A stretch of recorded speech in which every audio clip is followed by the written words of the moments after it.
The ability to lyrically combine elements of pop, folk, and country is a rare talent. The American musician and composer John Denver accomplished all that and more. Take Me Home, Country Roads, Leaving on a Jet Plane, and Annie's Song, the latter of which was written by Denver's then-wife Annie, were just a few of the numerous successes that acoustic singer John Denver made famous in the 1970s. Having confirmed the rumors, 78-year-old Annie Denver, concerning the late country musician John Denver, ending the speculation about him once and for all. It's no secret that Annie Denver's renowned ex-husband is the reason why many people know who she is. It is not surprising that the late country singer was enamored with her, considering her stellar background as a former school commissioner and TV personality. Annie Martell was born in Minnesota, USA, to Jim and Norma Martell on September 6, 1946. Linda, Terry, and Ben are her three other siblings. All four of them were brought up in a Christian household. She was a lifelong student at Minnesota Public Schools. After finishing high school, she attended St. Peter's Aldous College, where she would meet the famed country music star. Denver was a member of the Chad Mitchell Trio when the two would-be lovers first crossed paths in 1966. With Martell as a sophomore and Denver as his coach, felt an immediate attraction to her and, after a few months of meeting, they reunited. In a podcast episode from 2022 called Obituaries with Moa, Martell went into much detail regarding their initial encounter. She spilt the beans about her future husband's performance with the Mitchell Trio. He then proceeded to play guitar for a small ensemble performing an absurd musical. During the performance, Martell claimed to have been the girl responsible for carrying the signs. Perform both acts. What she wore that day, blue jeans, a flannel blouse, and penny loafers, is something her ex-husband can still recall, she said. The two became romantically involved and began exchanging letters. Before they knew it, they were married on June 9, 1967. Their 9 months of courtship were cut short when the pair announced their engagement and wed shortly thereafter. The audience was first introduced to Annie Martell, now known as Mrs. Denver, through one of John Denver's more popular compositions, Annie's Song. The fact that it encompasses all of John Denver's passions at the moment is what makes the song stand out. The environment, his wife, and music are his life's greatest loves. Annie Denver just now gave us the confirmation we've all been waiting for regarding John Denver in this song. It seems like this song still brings tears to the eyes of the 78-year-old widow. Along with this song, Annie Denver mentioned that another one of her favorites is Perhaps Love, a collaboration between her ex-husband and Placido Domingo. Did they share a tender moment that inspired the song? Despite what most people think, John Denver's life-changing event was the catalyst for the creation of Annie's Song. You have to understand that 1971 was a really pivotal years for the country folk musician's career, as it was during this period that he put out Take Me Home, Country Roads.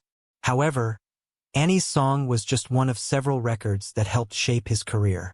A camping trip to Aspen, Colorado, was subsequently planned by the couple and their friends. The natural beauty of the area quickly captivated Denver, who was already a huge fan of the outdoors.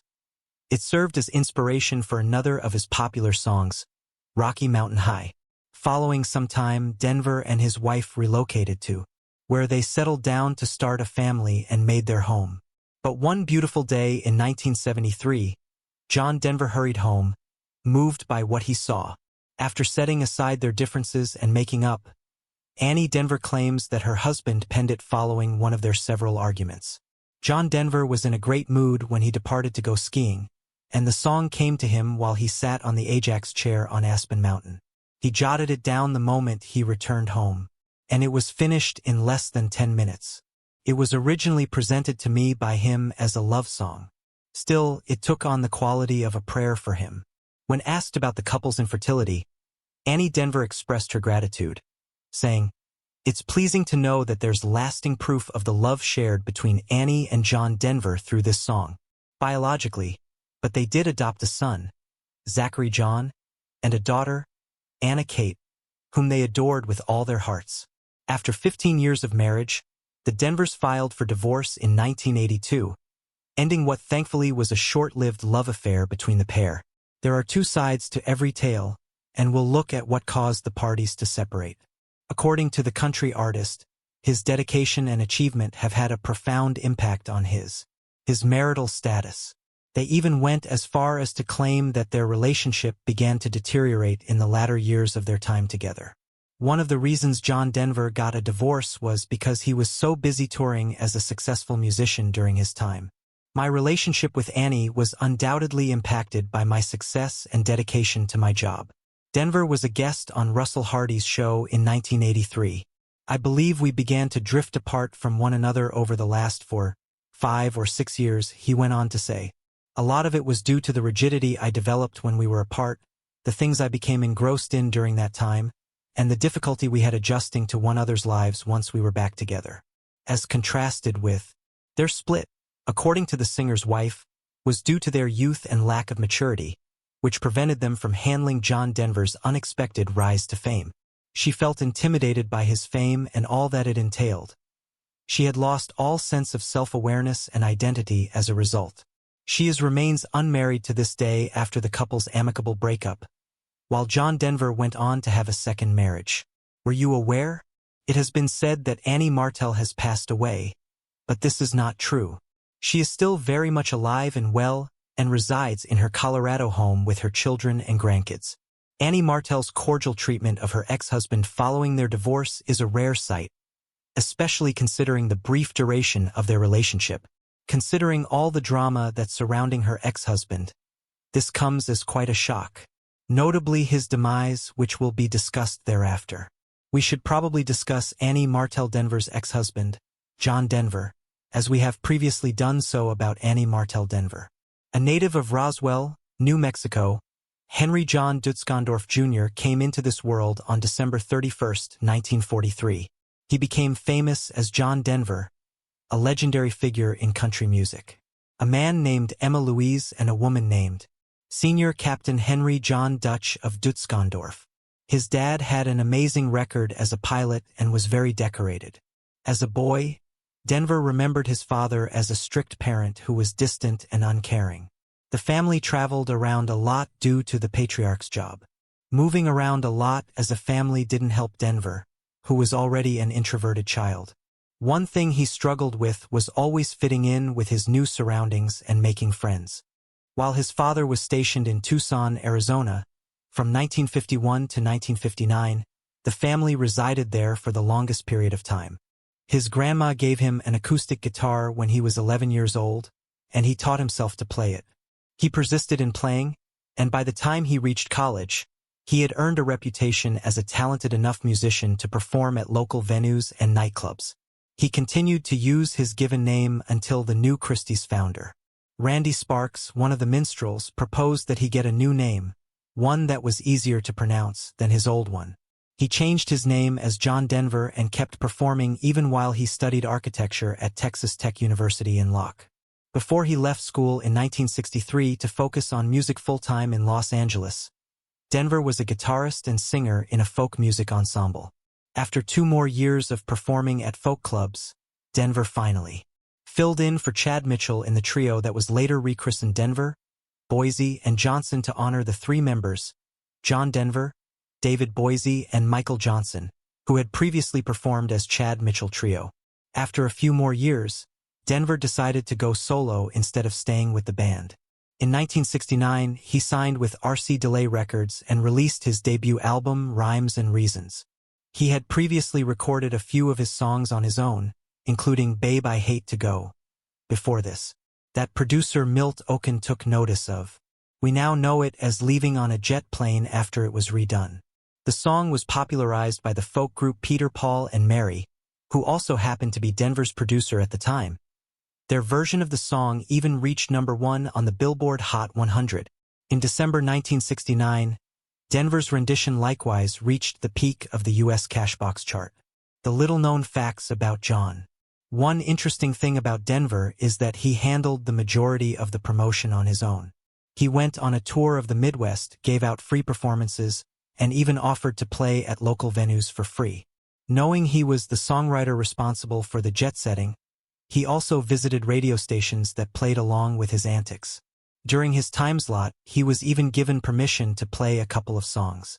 Because of all of these things, the country artist had a dedicated following that stuck with him throughout his life. Poems, Prayers, and Promises, John Denver's 1971 follow-up album, was more commercially successful than his debut album.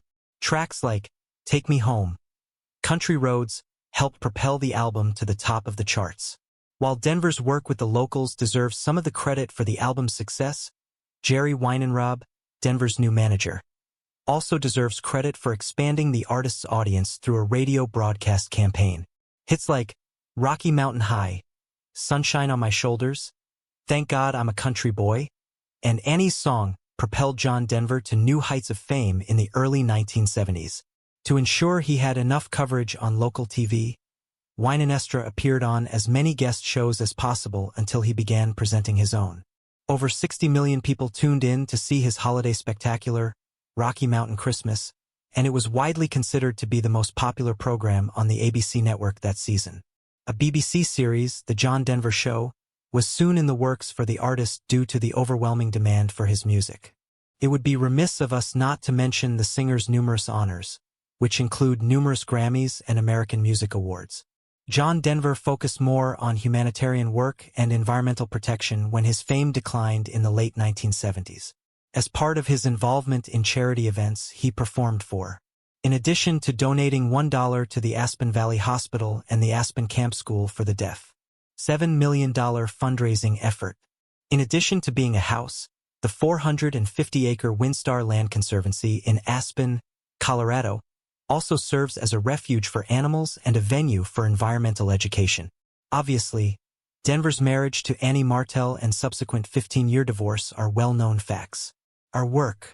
I neglected to explain that there was a somewhat dramatic incident that occurred when they were dividing up their possessions. At that moment, Denver admitted that he had attempted to break their marriage bed in half with a chainsaw in an effort to hammer home his point of anger and prompt their split. Nevertheless, sources close to the matter disclosed that his sole motivation was to exact revenge on Martell for felling several of their Aspen family trees. Denver met his second wife, the Australian actress Cassandra Delaney, in the years that followed. In 1985, they were married in 1988 after meeting in Sydney and having a brief romance. After relocating to Denver's Aspen house the previous year, Delaney welcomed a daughter, Jessie Bell, the following May.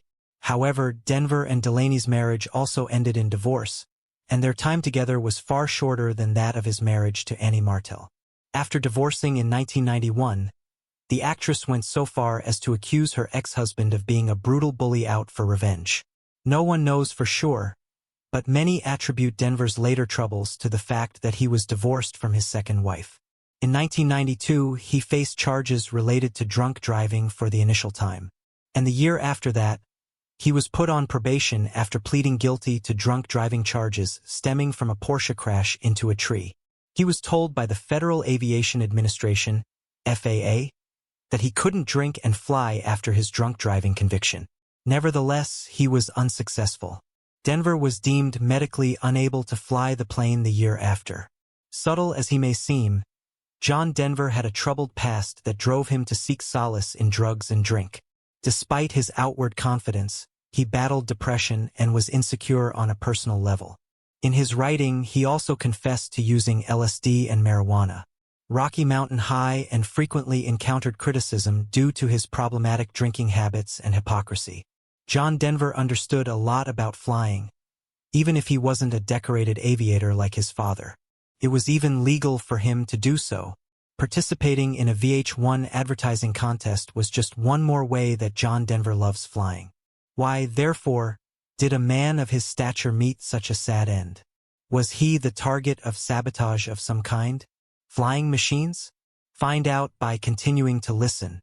We need a foundational knowledge of aviation history and technology before we can get to the bottom of this. Aircraft, like all things, are designed to be sturdy and safe. However, you can't exactly stop if you catch fire, unlike cars, can you? Even a small amount of gray smoke from the engine might quickly turn into fire if the aircraft took more than a few minutes to come to a stop. A gasoline shutoff valve is often located in the cockpit of an aircraft. In this case, it would allow the fire to die down and not spread before the pilots could locate a field in which to land the plane safely. On October 12, 1997, John Denver took his own life after crashing his small home-built aircraft, a Rutan Long Easy, into Monterey Bay close to Pacific Grove in California. His age was 53. Theories and conspiracies abound on what caused the tragedy. The is among the most widely used ones.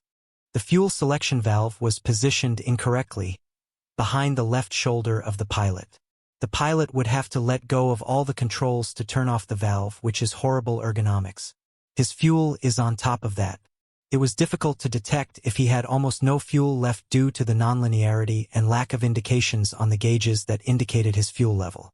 Finally, while the country musician tragically died after his airplane was built inadequately and plummeted into the ocean, the country singer did not follow all safety procedures, and the plane's interface was only one contributing element to the disaster. John Denver paid the ultimate price as a result of this. But his legacy lives on via the music he created and the humanitarian work he did, which inspired and touched countless lives, even though he met a tragic end.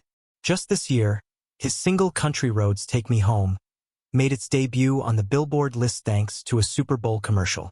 Plus, an homage to the country artist is set to premiere in the App Theater on July 10th, which further illustrates that his songs are still relevant and ageless.